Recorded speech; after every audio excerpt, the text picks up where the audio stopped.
Hi everyone, my name is Shelby Barton, and for Human Services 102, I decided to write my final peer-reviewed article based upon mental health stigma. So for me, this is extremely important, especially coming from the mental health aspect, um, being involved in social work, and now transitioning into my substance use internship, even human services in general. This is something that happens everywhere. But for me, living in Winnemucca, it's a very old school, rural, cowboy, heavy Republican town, um, which I, believe is a barrier when it comes to eliminating the stigma that it's okay to receive mental health help. So I know as a professional here, we really struggle. There are very few mental health professionals in general. Um, whether that's because they're not wanted here, they can't keep them here.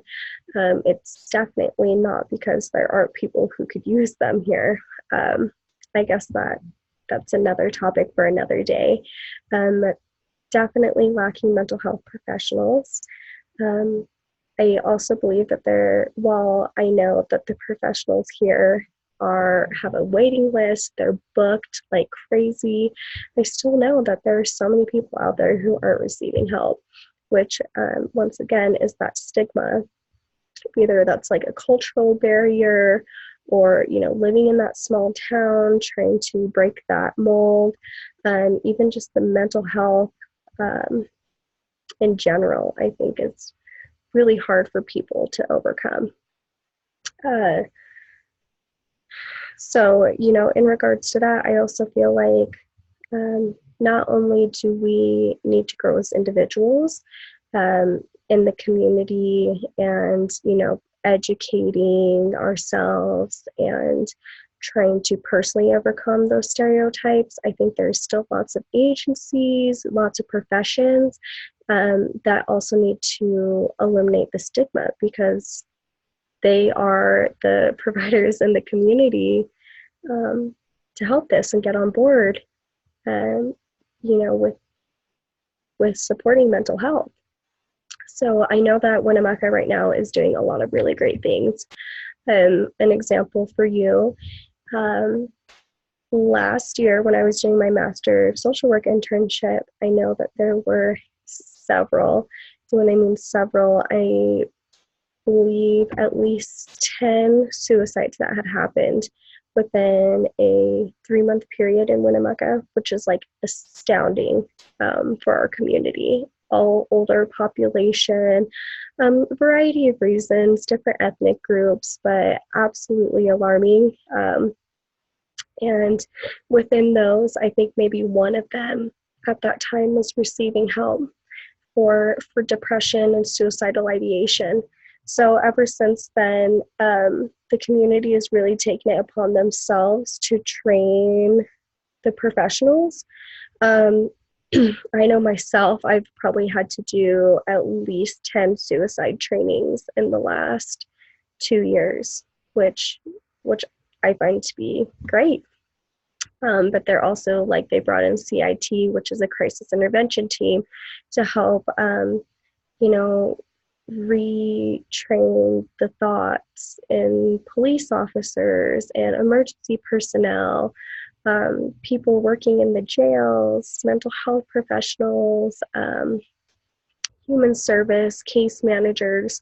I think that we're all, intertwined, whether we work for different agencies, doctors even. No matter where we work, we still, see a lot of the same clients and it's circulating. And one bad experience, it's just not acceptable.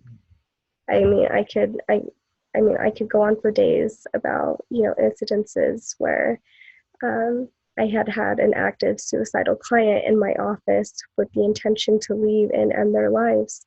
And and being so scared to do something about it or go somewhere about it because they're so scared of being labeled and get heard, you know, just a bunch of, they didn't know, they didn't know that they could be taken care of. And that's really unsettling as a professional to have to try and convince somebody or to even have someone in your office to begin with to discuss those things.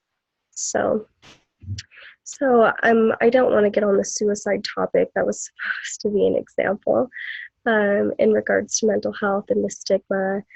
Um, but I can see in the community where we're trying to change, you know, like they're doing suicide prevention things now, trying to open up the mental health profession for all individuals, you know, implementing it more in schools, having the hospital advocate. You know, I think that we are making strides into decreasing the stigma. But I think so much of this just comes with educating people about, you know, what it is. And so much of like what the article I talked about, you know, had three things: is you have to change it as an individual, you need to change within the community, and you need to change the policy behind it. You know, having people with authority step up and understand mental health and know when to get the appropriate resources for these people, or even having the appropriate resources, because Lord knows little Winnemucca just is not equipped for severely mentally ill people. And nor are they, you know, hard to come by. So much of this is just doing things in the community that touch people. And so much of what the article talked about is, you know, using real people, sharing personal experiences, like mass media campaigns and social media, you know, only go so far. And doing these, you know, little surveys, and, you know, it's not enough. So I think so much of what I wanted to find out is what I can do more to advocate mental health in my community, and you know, just different things that we could all be careful of and mindful of, and the aspect of changing our mindsets to then be able to help change others. So thank you so much for listening about my rant, and I hope you enjoy my article review. Thank you.